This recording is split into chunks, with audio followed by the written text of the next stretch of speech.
Good afternoon, everybody, and welcome to another week of Mad Realms Talking Skritt. I'm your host, Jim, and this Super Adventure Box is back.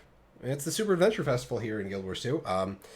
We have a few other things to talk about. Some PvP balance stuff, some discussion about ArenaNet's presence on Twitch, and a bit more. But first, let me get to my fellow host for today's episode. He streams over on Twitch where he answers the age-old question, how does Deo store all of these intros in his head? It's not he doesn't store them, he just makes them as he goes, It's like a factory. The materials come in and then the result comes out. The end process is when the shipment of the materials comes in. So start of the week, starts thinking about it, and the end of the week, bam. See, I've been trying to do the whole start of the week thing, and I just have not managed at all. It's just not something I've been fantastic at.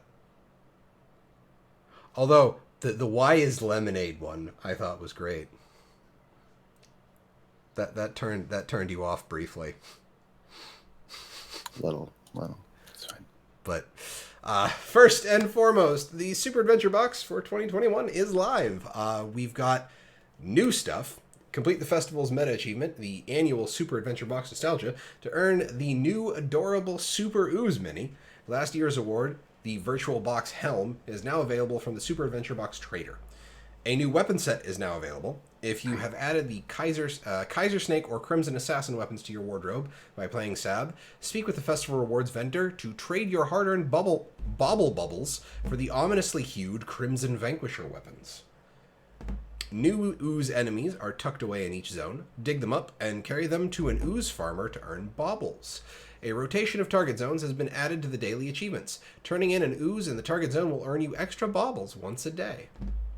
New weekly achievements have been added to the Super Adventure Festival. Complete every zone in each world during a week to receive bonus loot.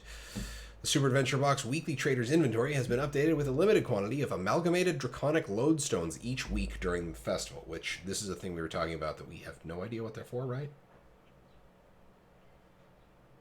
Yeah. Okay. That'll be fun. New Super Adventure Box themed guild decorations have been added. Guide your hall's visitor. Oh, you get the pointy hands. That's actually kind of cool to get the pointy hands.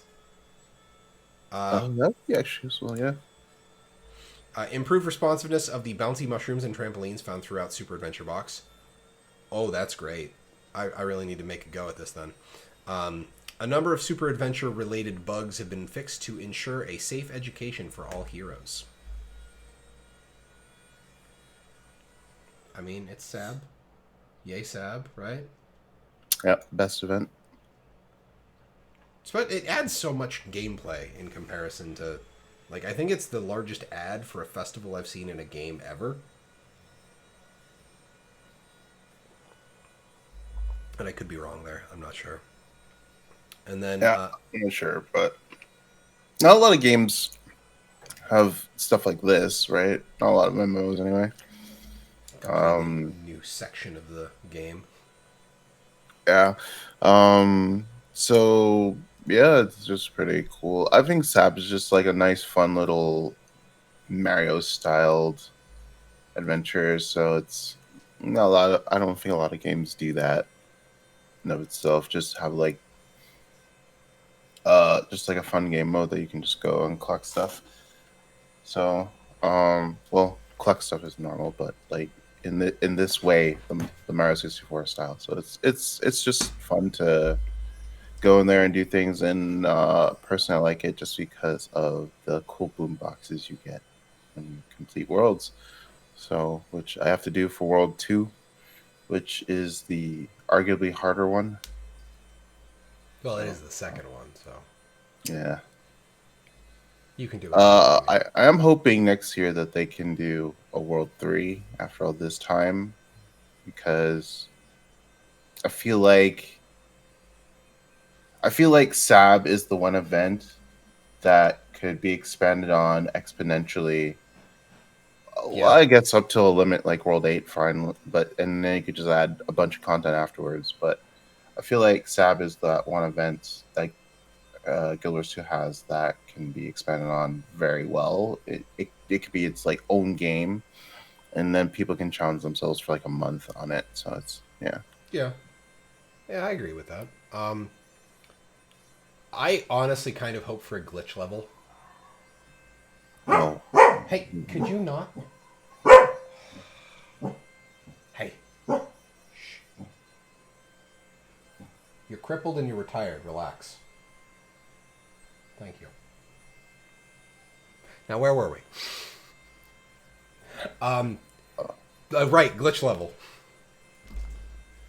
Yeah, like just something that looks like it's like stuff's going wrong in the game, or like you get to like they release a world 3, but parts of it aren't finished. Isn't there? I don't remember all the sections that they previewed, like as you go up into worlds. I don't remember what it looks like in particular, but it seems like you go up to World 5, from what I remember. So maybe one of them could be a glitch world. Or there could be a world 6. You're not supposed to be there. Yeah, Do some sure. warp pipe stuff. Oh, also, to address Games Love and Life in chat as to why people call them bumblepugs. I don't know if there was like an internal fight on whether to call them BeeDogs or bumblepugs at ANet, but I know that they are literally pugs. Like they look like pugs dressed in bee suits. And they fly terribly, much like bumblebees. So, bumblepug. So it makes sense as to why people want to call them bumblepugs, but BeeDog, because it's what they're called. Rumble Pugs is better. We're not going to have that argument here. Okay. I just feel like if Deo were here, he'd just be sitting there with popcorn. Because that's just the kind of person he is. Or, maybe he'd be sitting there with a bag of Doritos. Because speaking of Doritos, you can win a year's supply of Doritos snacks for playing Super Adventure Box. From ArenaNet, all that bouncing is sure to make you hungry. Awesome news! Every time you complete your daily coursework Super Adventure Festival meta achievement, you'll earn one entry to win a year's supply of Doritos snacks. Just log in every day and accomplish 3 of the superbly educational tasks offered under the Daily Super Adventure Festival category in your achievements panel. You want some Doritos? Play Guild Wars 2. Yeah, you got a chance to earn some Doritos. I think, what was this? We talked about it last week. Not last week. I don't remember when we talked about it. The choice of, I think it was during Stream Tuesday. Yeah. Like, what kind of Doritos would you pick? And I think both you and I are partial to the sweet chili. It's pretty phenomenal. Like, for me, it's sweet chili, regular, or bold barbecue. Like, if I had to choose one flavor for a year, Yeah. if I could choose between flavors, it would just be a combination of those 3.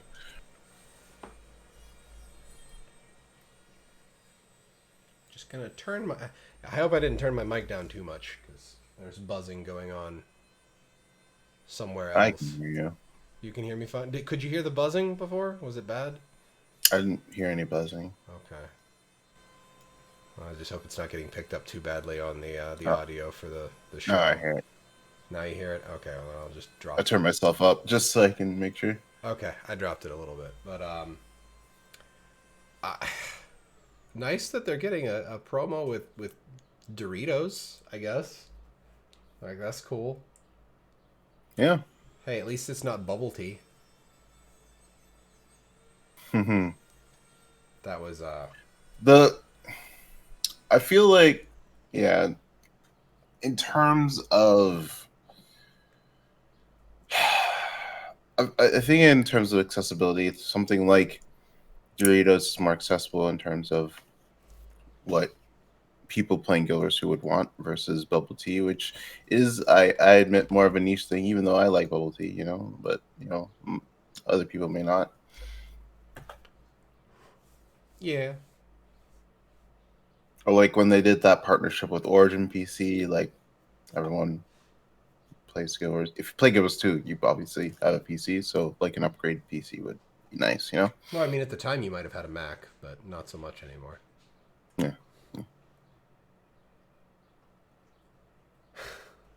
Well, I Yeah. mean, at least you're on the ball for whenever another partnership happens, right? And Mofongo, it's tea with little. They're called boba. They're basically tiny balls of juice in it's like a bubble. It's like a little jelly bubble kind of thing. It's mostly just for like a texture deal. Hey,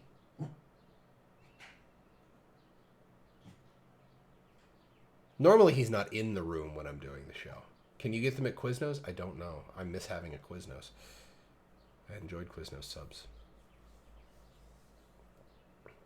But otherwise, Super Adventure Box.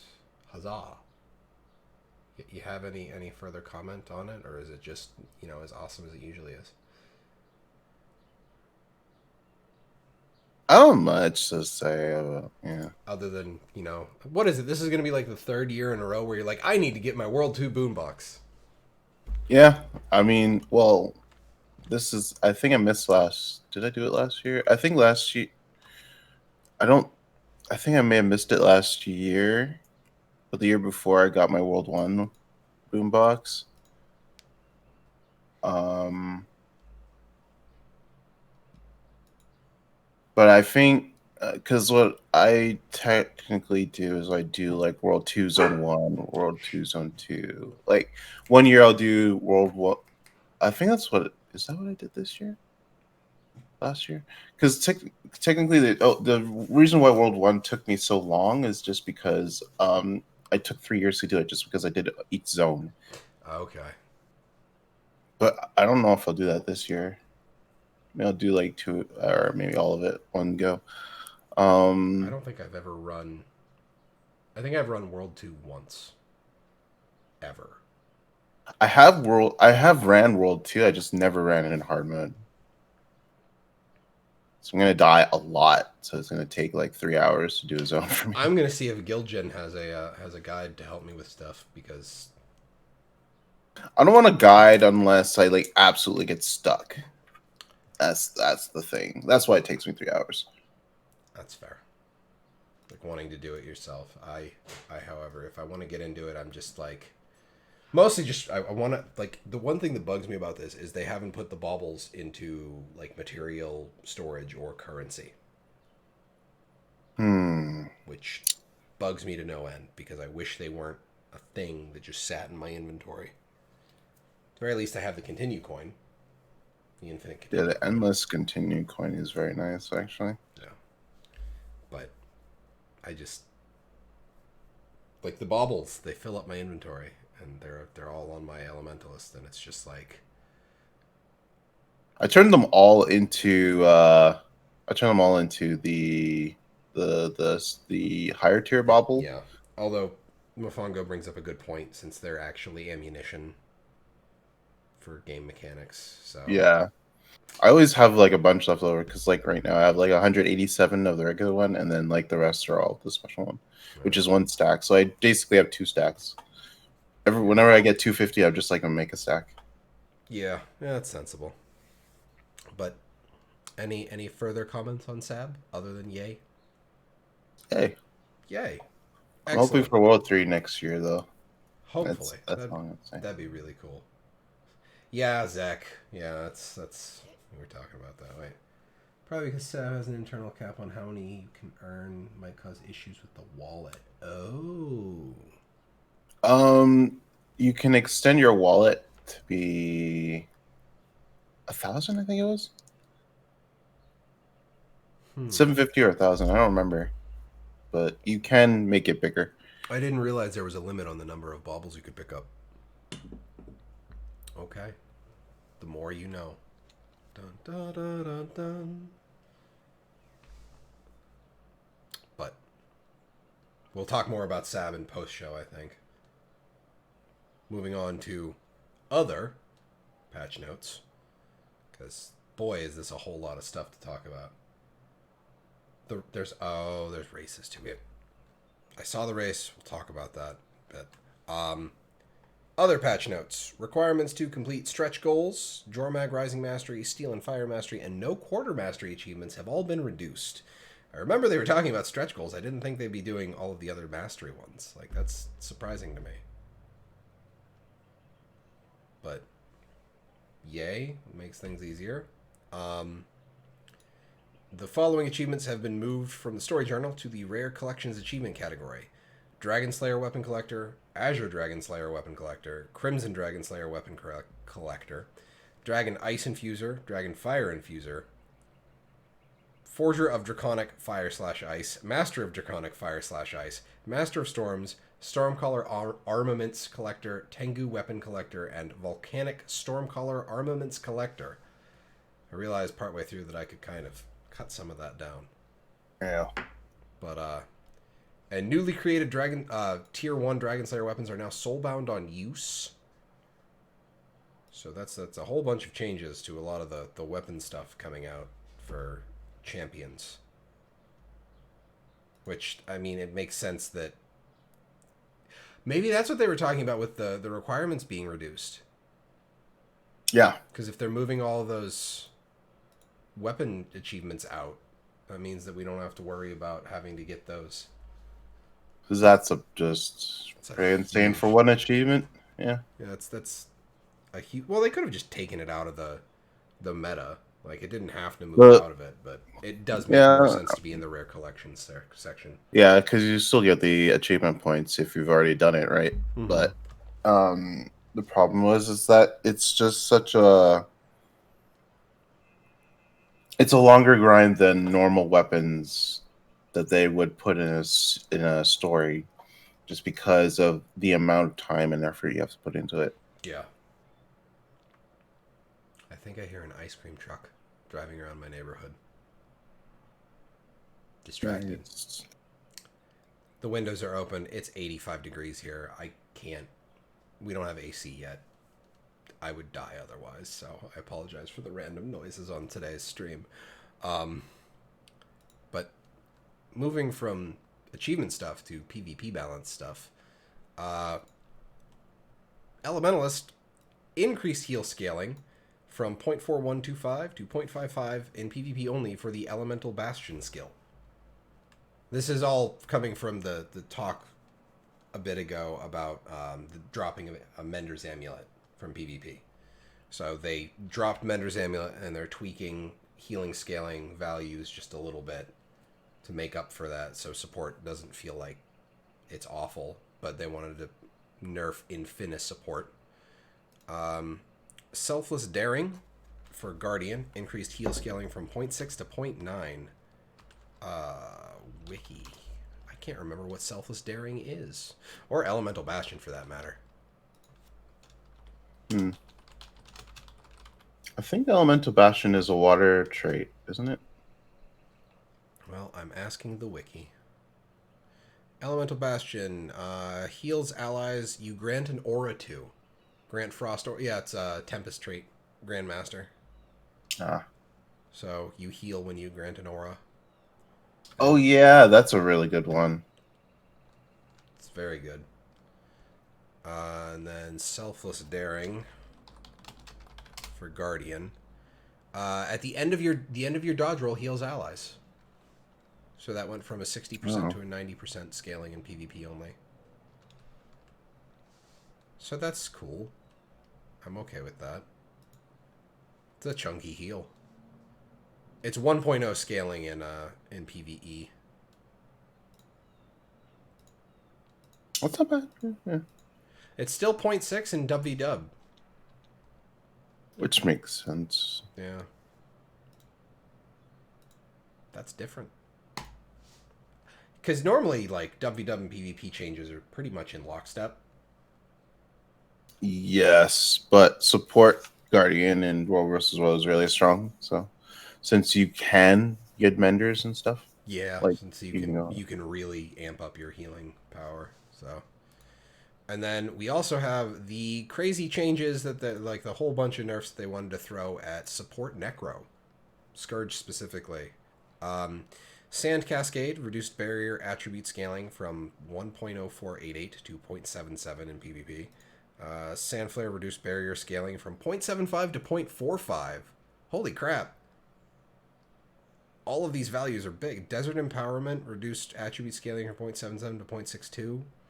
Harbinger Shroud 2.0 to 1.65. Transfusion reduced pulse heal scaling from 0.1 to 0.08 in PvP only when the Scourge specialization is equipped. Now, if I remember correctly, Transfusion is the one where Shroud skill 4 heals and partially revives nearby allies. So it's worse in PvP while you're a Scourge. Yeah. Yeah, we were talking about it a bit ago, Zach. Oh, sorry to cut you off there, Edge. Go ahead. No problem. No problem. Scourge Barrier is just really good. Barrier in general is just really good because it saves you 1-2 hits. So you can just always block that while you're also healing as well. So that's a bit problematic. Yeah. If you have access to a bunch of it, and you can always apply it. So giving more opportunities to break barriers into actually damaging health is pretty good. Especially if you have any, like, if you just have a Guardian nearby and you have Barrier, like, the Guardian is pumping out just incidental healing. Even if they're a damage build, I think Selfless Daring just kind of happens. I think that's a minor trait, I want to say. In addition to, like, protection and stuff like that. Yeah. It's really good. Selfless Daring is the minor master trait in the Honor trait line, which I think basically is used by most Guardian builds. I could be entirely wrong on that point, but I feel like that's pretty common. So you just get incidental healing while you have the barrier protection. Yeah, Zach, I remember them saying it's like they were going to take a look at like support Scourge, especially their barrier values, which I'm glad they did because kind of necessary, I think. But finally, we have for class changes, we have Warrior, Call of Valor. That's the Warhorn 5 scale. Increased barrier attribute scaling from 0.5 to 0.82 in PvP only. So bringing that up a bit to work off of base healing power. I'm pretty sure there are traits in Warrior that give you healing power, but I can't remember what they are. General PvP changes: removed Mender and Martial amulets from PvP. Added the Sigil of Transference to the PvP build panel. In PvP, this sigil grants a 20% increase in outgoing healing effectiveness. I wonder if that... Oh, that's why it's... Oh. I wonder if... Does outgoing healing effectiveness apply to Barrier? I don't think so. I wouldn't think it did, but I have to wonder. Because Barrier doesn't heal, it just grants a shield. But it still scales off of healing power. So that's the one thing I wondered about. But, I mean, they increased the barrier scaling for Warrior, so I guess if they really wanted to upscale barrier coming from a given class, they'd just upscale the barrier as opposed to dealing with healing. I just realized it's 20%, not 10. Yeah. Huh. And they've said specifically that if they want to make sure that support builds can heal others, they're going to be buffing the Sigil of Transference, which I feel like is the better option because it forces you, like, normally I would say it would have been better for them to up the ratios for the healing of others for skills. But this kind of, like, it puts it all in one spot. Yeah. And it also keeps, like, non-support builds from, like, Elementalist is a really big example of this. Is like you can swap into water real quick even if you don't have healing power and like drop cleanses and drop like small heals and then swap back to whatever you were doing for damage or mitigation or CC. It's something I would do in particularly clutch moments when I was raiding, when I was on my Tempest, is I would swap into water briefly.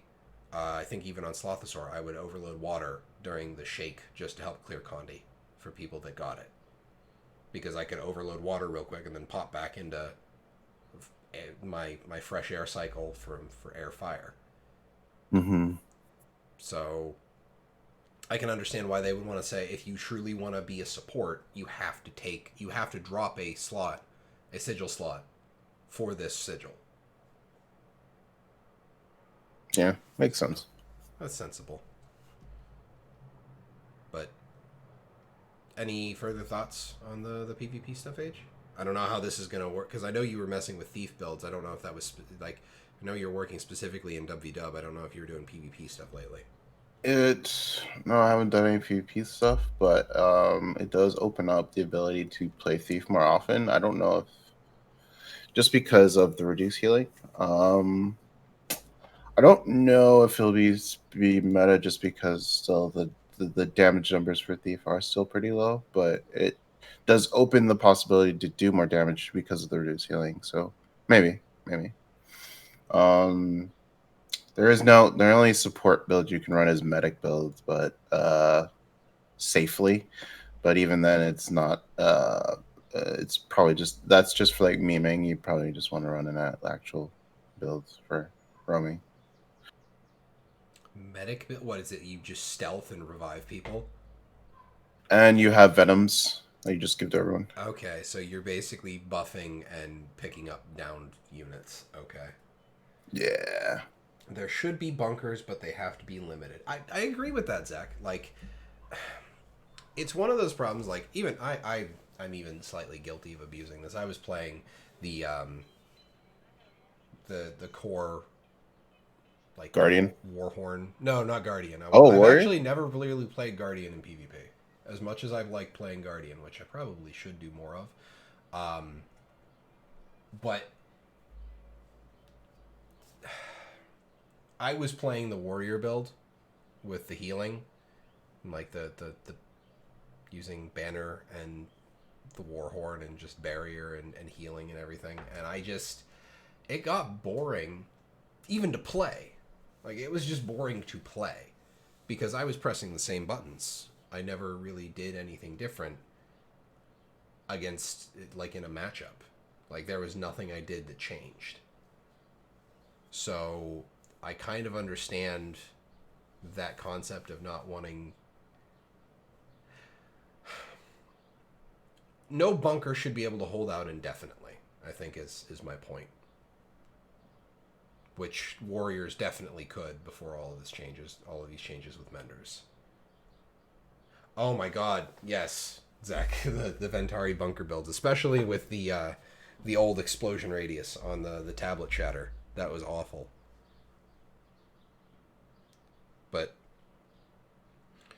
like I mean that's even when I complain about thief, when I complain about like thieves constantly having the ability to disengage and re-engage whenever they feel like it, is it never feels like the thieves run out of the resources to disengage, which we've had that conversation about, that's kind of how they work, is they need the ability to disengage. But They still nerfed it though. yeah, So yeah, but like infiltrator shot is like 8 initiative, which is basically over half my bar now. and that's even with your Yeah, preparedness, even yeah. with preparedness to give me the +3. Honestly, I Because feel like that +3 should gives just. me. I'm sorry. Go ahead. Yeah, no, that it's just I get one shot, maybe two if I wait like a couple seconds. If you pause, yeah. I honestly feel like the +3 initiative should be baseline at this point. I have never messed with a single thief build that didn't have that. But I've said it for years, but not up to me.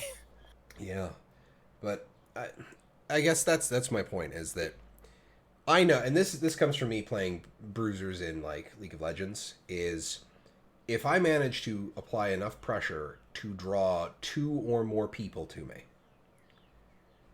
I should have the ability to last at least a few seconds in order to give time for my team to respond to that pressure, be it by coming to help me as I attempt to outlast the people fighting me, or by doing other stuff on the map. Like if I show up at, say, Bell on Revenge of the Capricorn early, and it's me versus 2 of the enemy team, if I'm a bunker build, I should be able to hold out against those 2 and run enough interference to keep the node from being capped while my team responds. Yeah, pretty much it. That's what most builds should be like. If you're dueling on point, yeah, it's fine. But if your purpose is bunkering, like if it's supposed to be a supportish type of build, you should last longer than the average person. So you should get like a 1v1 should be no problem to hold if you're rotating properly, but like a 2v1 might be a lot harder to hold. That should be whereabouts build should be like. Pull the door But shut. Thank you. I don't know. We'll see what this balance does for that. I'll have to hop back in and actually try it after these changes, because that was dealing with scourges was awful. Because you can't be in melee with them because they gave them back their point blank AoE shroud. You can't burst them down because they can respond with barrier. If you do jump on them to attempt to burst them down, you are taking a crap ton of conditions and losing your boons. Yeah. The best, actually, Thief is a really good counter to Scourge just because you have the AoE poison field, so you just plop it on them, so they get the reduced healing. And doesn't the And then you just chunk them down at range until they're low enough to burst, and that's it. and doesn't the poison field daze from the short bow? On initial impact, yes. I thought it had a ticking daze if you were. No, you they were took over. that away. Okay. That was broken. I even knew that was broken. Because I remember when they're like, yeah, if you're over a certain threshold of poison stacks, you'll get dazed every tick. And I'm like, that sounds really cool, but at the same time... Did they keep that? I thought it was just what's on the name tick. of the What's the name of the skill? What's it called? Thief short bow. Let me see how the wiki handles. This is Thief short bow skill. Short bow. Thief.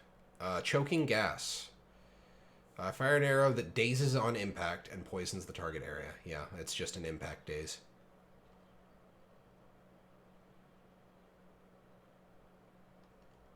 Yeah, that's a lot.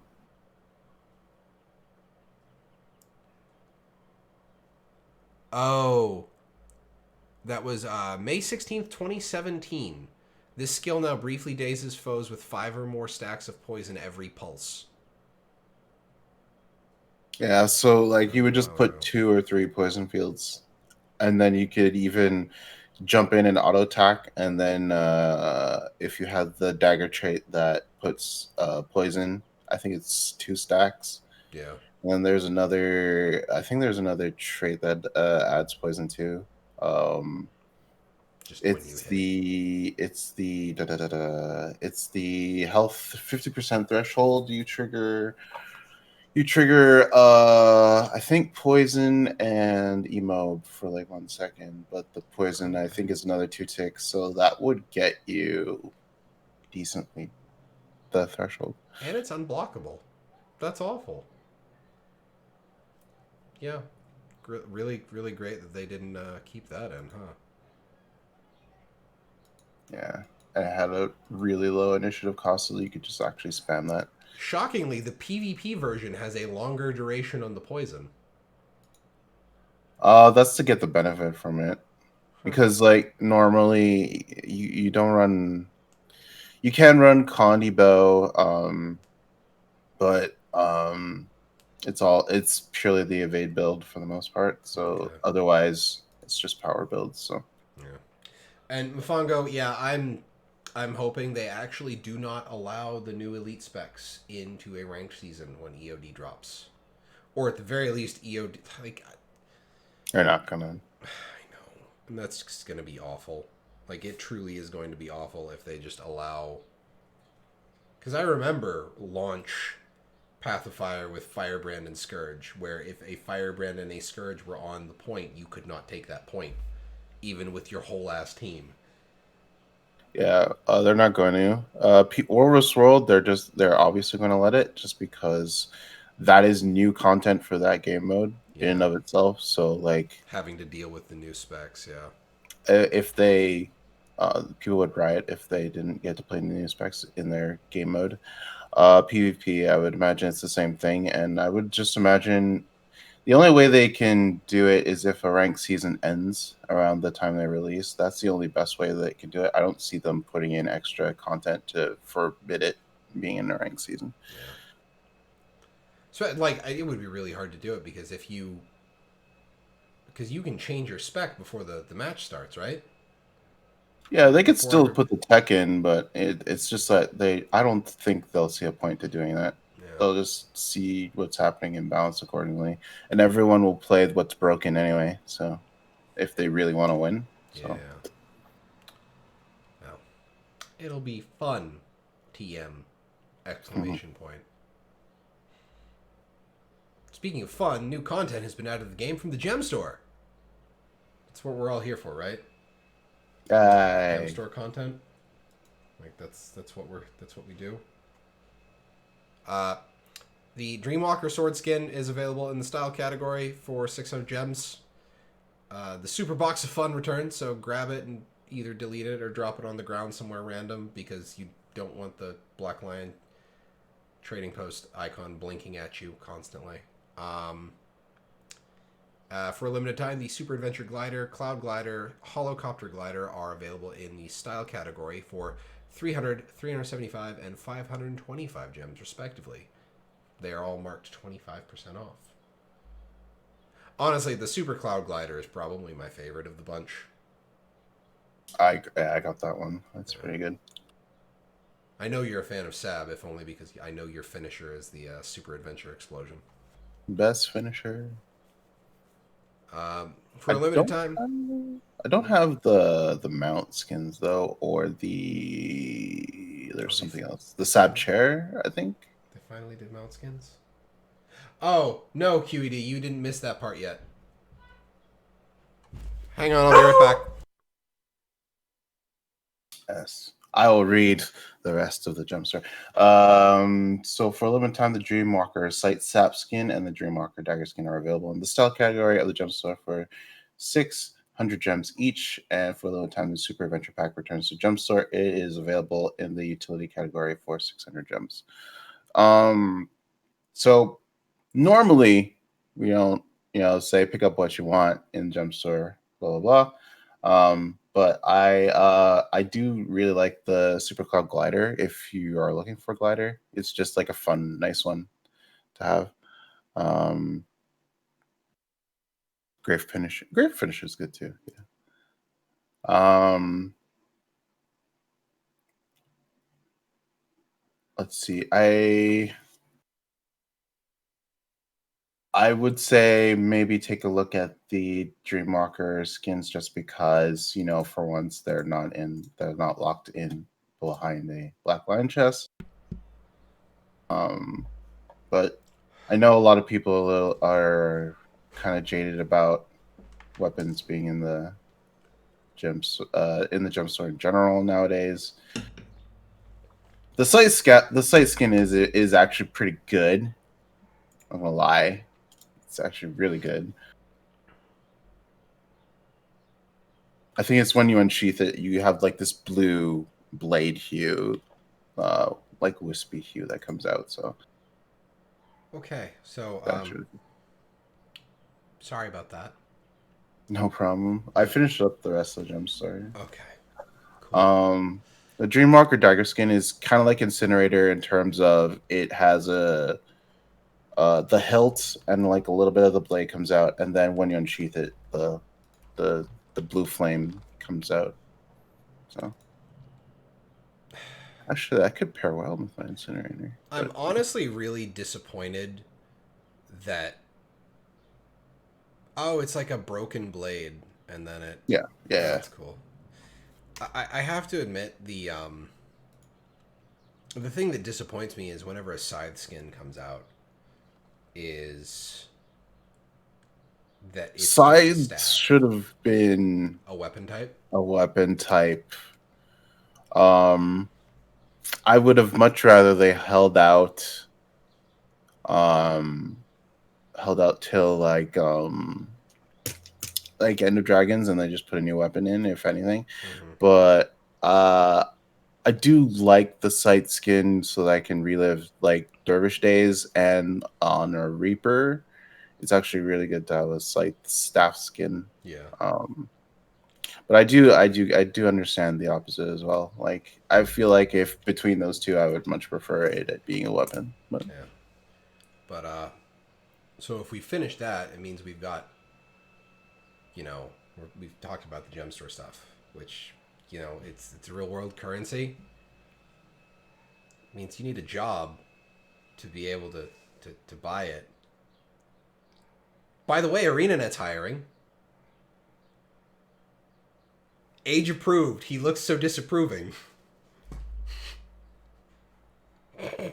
just keep going. Just keep going. Bobby Stein tweeted out the job posting. Our wonderful cinematics team is looking for a senior cinematics animator. Come make awesome stuff with us. Retweets appreciated. I'm going to go ahead and grab the job posting and drop that in chat for anybody who may or may not be interested. For those of you on YouTube, it'll be there too. What you'll do, craft custom animation for both cinematics and in-game cinematic content. Utilize the motion capture pipeline as well as hand key to deliver performance-driven animation that helps drive the story. Work with tech art and other teams with the character and creature pipeline for rig testing. Set up and implement animation files using our proprietary tools, Autodesk Motion Builder and Autodesk Maya. New updated linking... Oh, wait. That's probably old. New updated linkings for EU and NA. That just snuck in there. Oh, And yeah, Zach, we haven't talked about that. I don't even know what that is. That's not even on the list. if it happens, if it gets fixed, I think it's okay. And plus, Yeah, it's like 24 hours after, like, what, Super Adventure Patch? But while you type that up, QED, we're now talking about the thing that you were talking... Well, unless, Age, you have anything to talk about. Senior no, I don't know. It's a job position at ArenaNet. Huzzah. So QED already kind of asked about it. So ArenaNet's presence on Twitch. There was a forum post. Oh, curses. Sorry.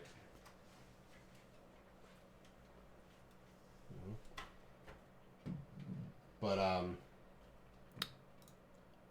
this is aimed at the ArenaNet dev team and marketing, but would love feedback. I really, really believe you guys should have more of a presence on Twitch. Not only from a streaming perspective, but a marketing one. Guild Wars 2 would greatly benefit from loot drops, Twitch Prime loot, and activeness in random chats, bringing in more content creators. There are tons of things I could list here, but the general idea is there. Basically create an incentive for people to click on the deal/loot and direct them to the website. And on the other hand, Twitch loot drops will generate more eyeballs on partnered streamers and will bring more people in to see what is going on and get in on the loot drops and become part of this amazing community.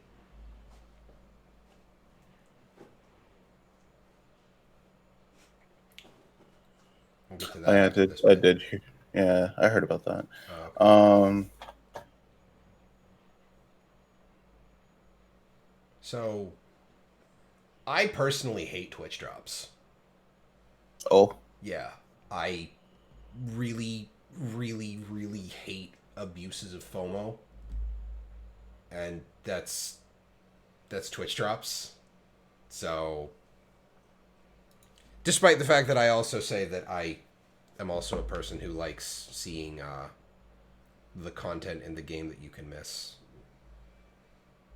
So there's that. Like, I remember talking about the story, and I suppose I really prefer seeing the world change, which requires missing content, but that's a whole nother story. But yeah, Twitch drops. It's also because, like, I feel like it's disingenuous. Like, people show up to a streamer not because of the streamer, because they can get something out of it. Also, when was the last thing they streamed ever? Or even? I don't know. I know, did they do guild chat on Fridays still? after updates? Hmm. I did stream something Not for the last this year. several. Oh. Oh, they streamed something this year. And yeah, Hat, Oh, that's pretty much me. Well, I can't watch streams at all while I'm at work. It's just not conducive to my work process. It would be like it would distract me constant. Is this after show Angira? No. No, this isn't after show. This is talking about ArenaNet on Twitch. Otherwise there would be an after show tag right on up the top.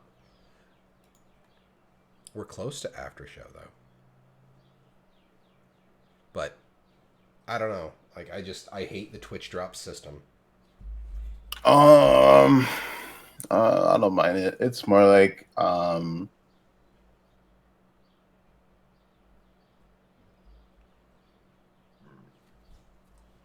last kill show was 3 months ago. You just double check that. 3 months ago. But Wow. yeah, Heck, that would have been for Jormag Rising at this point, right? this was they're mostly art streams now. Yeah, you're right. Guild Chat Icebrew Saga was this one. Champions. Oh, just for the start of Champions, I guess. Yeah. So regarding Twitch and Guild Wars 2, I will say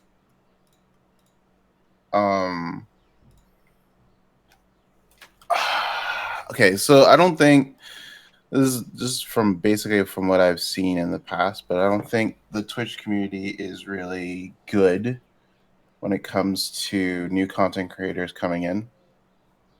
Um, uh, I'll give you two extreme examples. So one was the Summit one, where he was just like playing Guild Wars 2 and just people just like crowding the crap out of him.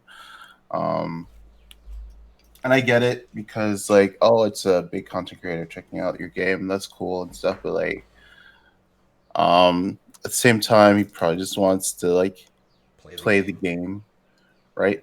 And not like be showered with all these things that he may or may not use or has no idea what to use.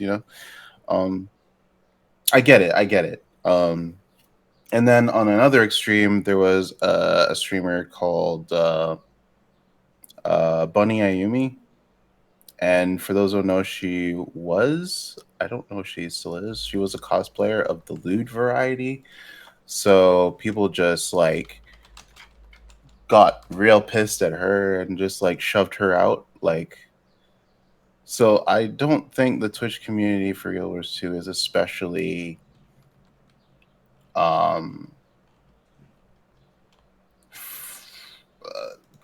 good at introducing content creators to the game, or just like they're like very polar opposites. Like they're overly friendly or overly aggressive in some way. So it's like, and I can see that as one of the reasons why Arena doesn't do it. But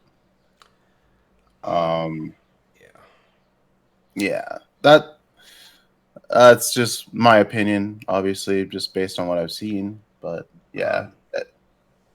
ZeKrioX, to answer your question, nothing has happened. It's just somebody on the forums wanted ArenaNet to basically set up a like do Twitch drops with content like with partners.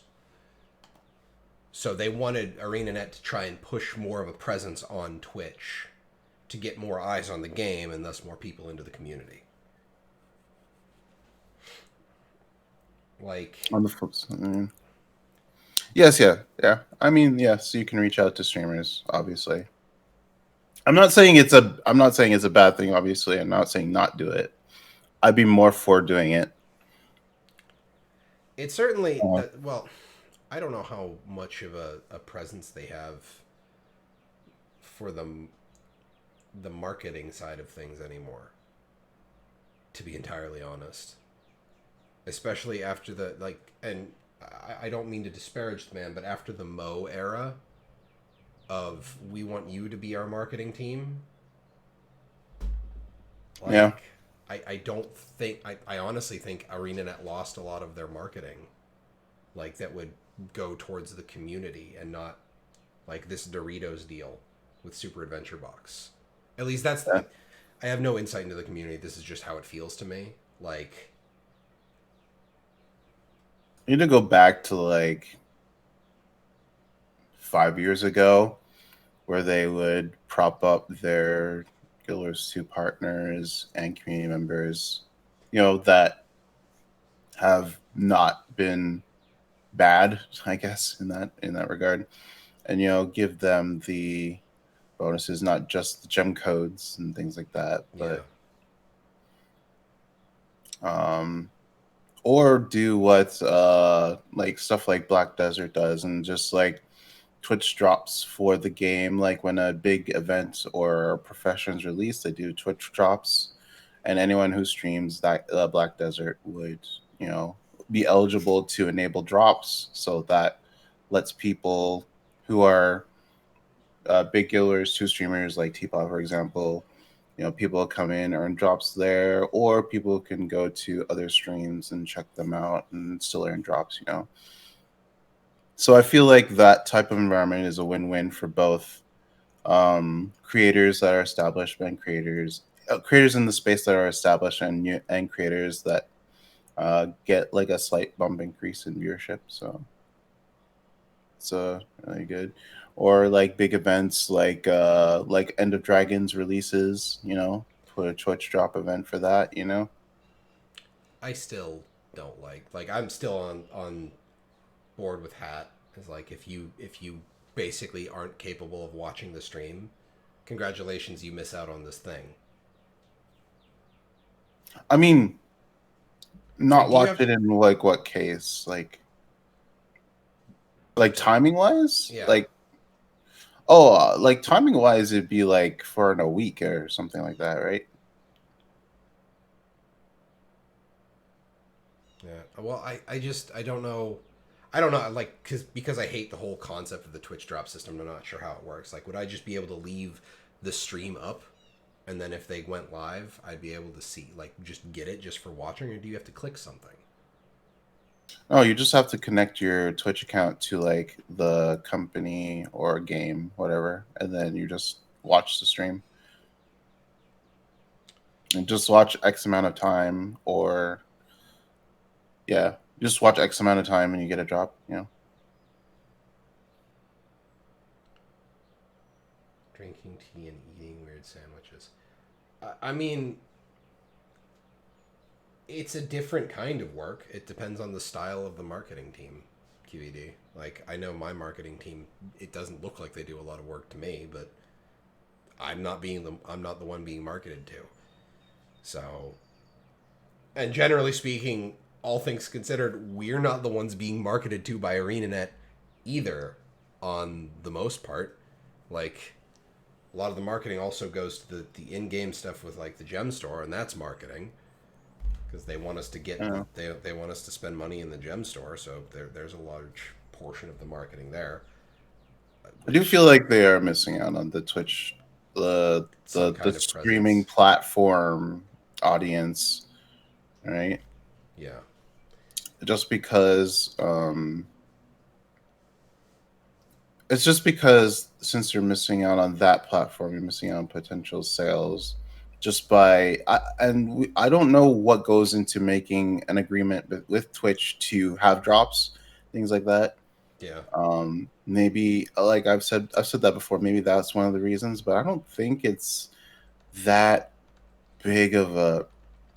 I don't think it's that big of a deal. Like I think Digital Extremes is one of the. I think ArenaNet is a little bit bigger than Digital Extremes in this sense, but I don't know.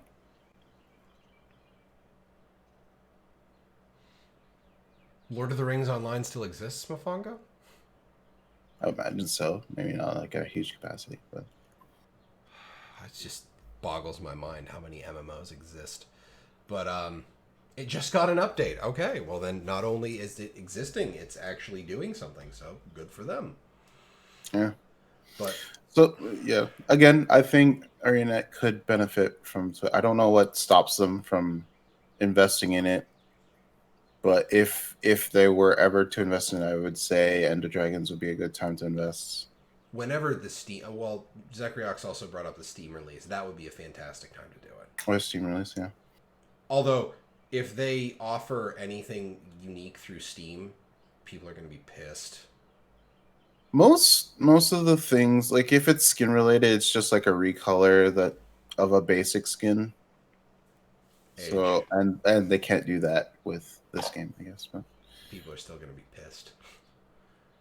I see Apex skins all the time, and I don't have the Twitch Prime that I don't really care. But, Yeah, but we're not the people who care about missing out on. Like we didn't complain whenever the veteran players didn't get enough for when the expansions launched. oh, Oh God, Zach, that would be awful. Okay, I might actually riot for that. that's That would be a little much for me. that's a bit much. But I guess that's all I've really got to say about this. Is like I don't like Twitch drops. I just don't. So I'm not a huge fan of this concept. It brings people in though. That's the main point, right? Yeah. It's supposed to bring people in. It's supposed to increase engagement. Because if you see on, for example, if you see the games category, and all of a sudden you see Guild Wars 2 is like what, top 25, top 15, and it's like, oh, what's going on here? And then you just check out that category, things like that. So Yeah. And that's the problem, Zach, is that was the like when Mo was still in charge, like that was his MO. haha. But like that's what he wanted, is he wanted us to be so satisfied with the game that we would talk about it constantly, which is a great it's a great idea for like kind of driving game development. Like you want people to Yeah. be so satisfied that like But the problem is right now it's the game isn't in that state for that to happen. yeah. So And you're right, Mafongo. Word of mouth only goes so far, because how are you going to reach the people that don't have any friends that play Guild Wars 2? yeah. I feel like I just honestly I feel like the streaming platforms like YouTube is just like a good way to reach out to those audiences. It's untapped potential that Yeah. you're missing out on essentially. Also, y'all are giving me way too much credit for that. I actually inner cringed as I said it, because I had no other way to go off of it. Don't credit me for Mo's MO. Don't. Stop. Yeah, that's pretty much it. That's all I'd have to say. Like, it's not. It's if you can invest in it, I would say invest in it because you will get a return. Um, the only I won't say that actually, but yeah, I don't know. I don't know what stops them from doing it. It's I guess Do other it's NC like Soft games do it? I wonder, maybe Blade and Soul does. Because like if it's an NC Soft thing, putting an embargo on it. I don't see why they would because other Korean. Uh, I don't know about that, QED. I know we're not eligible because we are a group of streamers. Like Mad Realms itself is not eligible because it's not one person. Um, it's weird with I think with partnerships they're looking for more PG. ones nowadays. And we don't. We're mostly tame here, but I do swear. Yeah, and there's also it's also because it's less to do with like arena and more to do with marketing as a whole. Like you'll see it with other people. Like there's a streamer called Foosley, and she is a full-time streamer. She gets good views and she gets these really interesting partnerships because she is more of a PG friendly stream. I would say like PG-13, I guess. Um, like she got in deals with like Charmin out of all things, like toilet paper. Like Okay. that's how like it's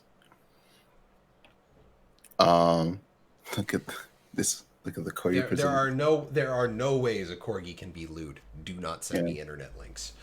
But I think people who are looking to partner people are, unless they have like a really really big audience, they're looking for people who will are mostly PG-13, who promote a positive vibe, things like that. So um but there are exceptions to that, obviously. Oh, and like a decent viewership that plays into that too. Yeah, Yeah. because like you're there. I won't talk about. I'm not sure if it's different for game partnerships, but generally you need to have a decent audience in order to be partnered because they want you to promote the game, right? So, Yeah. If Mad Realms were incorporated, would that allow for a partnership? Uh, if we as were a a company, business? yeah, well, we would just present them with a deal, and then we would have to negotiate from Yeah. there. That's the thing. Be Technically, you could do that as a streamer too, but yeah. Do I already said don't send me links, Injira. Don't do it. um, But I do have to, one, help my wife finish cleaning, and two, order food. So we do have one more thing to talk about. Oh God, I'm in danger. Ah, uh-huh. It's brain sucker and it's starving.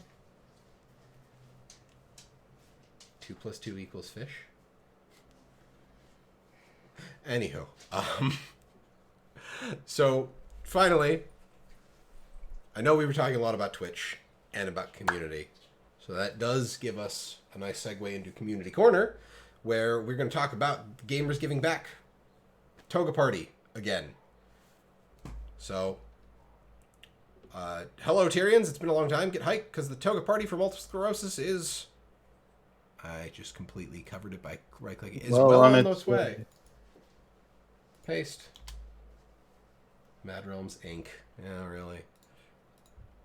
So the Toga Party, April 21st, NA is 12 p.m. CDT, and EU is 7 p.m. CEST.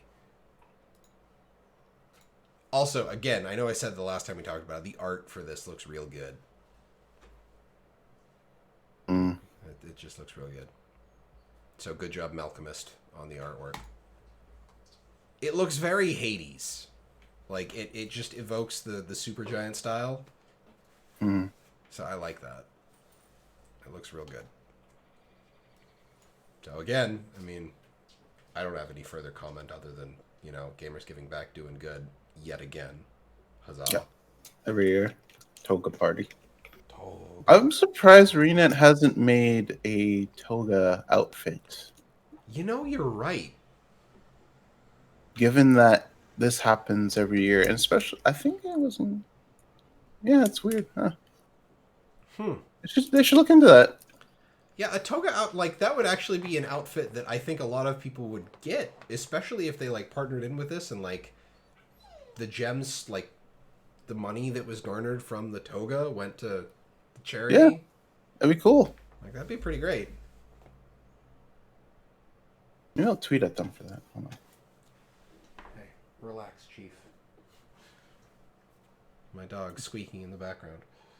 But other than that, that's it for this week, folks. So I guess that means it's outro time again. So, Age, where can they find you? You can find me on Twitch and YouTube at Age Night Road. Video next week. Finally, after all these years. Uh, It's quite been literally. 84 years. Yeah. It's probably going to be the World of World build I was talking about that I've been working on. It's been pretty fun. Streams mostly Guild Wars 2 and Apex. Next week, I don't think there's anything coming out. I'm going to be playing Sab and probably World of World. Maybe PvP if I can fit it in, but probably not the next week. But yeah. And Apex is just the usual, just run around, shoot things, Get shot. get shot, good times, bad times. It's all kinds of fun. So, awesome, Hmm. awesome. And if I can click the right button, ladies and gentlemen, you can find me on Twitter at MalthanusMMO. You can also find me live on Tuesdays and usually Thursdays on this very channel, twitch.tv/MadRealms with 2 A's in the Mad. I just completely forgot to stream on Thursday. Like, I totally forgot what day it was. I thought Thursday was Wednesday, and then I woke up on Friday. I'm like, oh, it's Friday. Wait, I didn't stream last night. So that was interesting. But Tuesdays is our group game Shenanigans. We played Minecraft. Age made Deo a stoop. There was also a shrine with my heads on it. That was disconcerting. Yes, we removed those shrines and we made it a shrine of shame. So if you die, you have to put your head there. Okay, the Shrine of Shame. I'm going to have to come up with a bigger build for that because that's probably going to get moved, and it's also made out of sand. Yeah, So, it's temporary. yeah, Tavik, there's a stoop. We'll have to show it to you next time we stream Minecraft. And then Thursdays, it's usually competitive games, so PvP stuff. I've played League, I've played Apex with Age, PvP. I'm going to get back into PvP this upcoming Thursday, because the changes, I really have to experience the basic nuking of support builds, so I need to see how that affects everything. But that'll be it for us, and then, next week, Saturday, is Talking Skritt again. So we hope to see you all there, and have a wonderful evening, everybody, and we'll see you next time. Goodbye. Bye-bye.